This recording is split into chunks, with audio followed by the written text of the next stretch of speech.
ශාරුක් ඛාන් තමයි කියන්නේ හෙලෝ ශ්‍රී ලංකා. හලෝ ශ්‍රී ලංකා. මෙයා ලංකාවට ඇවිල්ලා ලොකු පෙරලියක් කළා ළමයි ඒ කාලේ. ජංගම දුරකථන සේවාවල කවුද ඉන්නේ? ප්‍රධානී ඉන්නවා ළමයි ඩයලොග්. මේ දෙන්න ගොඩක් තරඟකාරීනේ.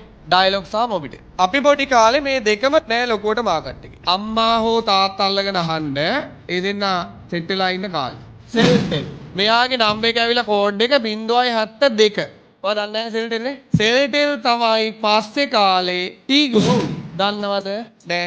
ටීගෝම තමයි ටික දවසක් යද්දී එටිසලාට් බවට පත් වුනේ.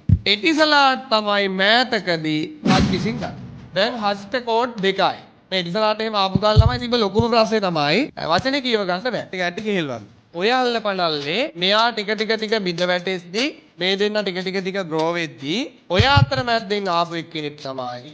එයා මේකේ ලංකාවේදී පළවෙනි ඇඩ් එක බලන්න YouTube වල තියෙනවා. ශාරුක් ඛාන් තමයි කියන්නේ හෙලෝ ශ්‍රී ලංකා. දැන් එයා එන්න කලින් මාකට් එක හොඳට ඇනලයිස් කරා. එයා හොඳටම දන්නවා එයා එන්න යන්නේ මොන වෙළඳපොළකටද? කතපයාධිකාරී වෙළඳ. කතපයාධිකාරී වෙළඳපොළට ඇතුල් වීම තරම් පහසු දෙයක් නෙමෙයි. මොකද කතපයාධිකාරී වෙළඳපොලේ ඉන්නේ ආයතන කීපයයි. ඉන්න කට්ටිය අතර ගොඩක් බලය වැඩි. එයාටෙල් මාකට් එකට බහිද්දී data package වැඩක් නැහැ. එතකොට එයාටෙල් බැලුවා මොකද්ද අල්ලන්න ඕන මාකට් එක. එතකොට ගොඩාක් ප්‍රචලිතයි ඒ කාලේ SMS. ඒ මගේ යාළුවෝ ඉඳලා තියෙනවා ඩෙස් එකේ යට දාගෙන ෆෝන් එකේ මැසේජ් එක ගහනවා බලන්නේවත් නැති.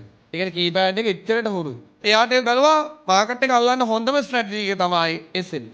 යා මුලින්ම ගෙනාපු පැකේජ් එක තමයි. රුපියල් 25ක් රීලෝඩ් කරපුවාම SMS දෙනවා 500. ඩයලොග් මොබිටෙල්ලා දීලා තිබ්බේ ළමයි SMS එකක් ගාපම රුපියල් 2-3ක් කැපෙනවා ඒ දවස්. ඒත් මගේ යාළුවෝ සමහර කට්ටිය හිටියා අර ප්‍රේම කතාවල මුල හිටපු කට්ටිය එක රෑන් SMS 500 ඉවරයි උගේ. ඒ කියන්නේ ඒ වගේ උන් අද කාලේ විතරක් නෙමෙයි ඒ කාලෙත් හිටියා. කොහොම ඇවිල්ලා මාකට් එකේ යම් තාක් දුරකට ස්ථාවර වුණා කවුද? එයාට. මතක තියාගන්න මේ කතිපයාධිකාරී වෙළඳපොලේ තියෙන ඉතා වැදගත් ලක්ෂණය තමයි මිල දැඩියා.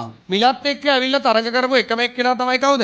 එයාට. ඒ කාලේ මේ දෙන්නගේම පැකේජ් එක හා සමාන. මෙයා තමයි මතක තියාගන්න අදටත් ওই පැකේජස් අඩු කරපු ප්‍රධාන සාධකේ. ඊට පස්සේ එයාටෙල්ගෙන් එන තරඟකාරීත්වය ටිකක් දරා ගන්න අපහසු වුණාම මොබිටෙල් දැම්මා උපහාර කියලා පැකේජ් එක. මාකට් එක ග්‍රහණය කරගන්න තියුණු ප්‍රචාරණයක් කරනවා මේ හැමෝම. ඔන්නෝක තමයි ජංගම දුරකථන වල ජංගම දුරකථන සේවාවල තිබ්බ විකාශනයේ ළම.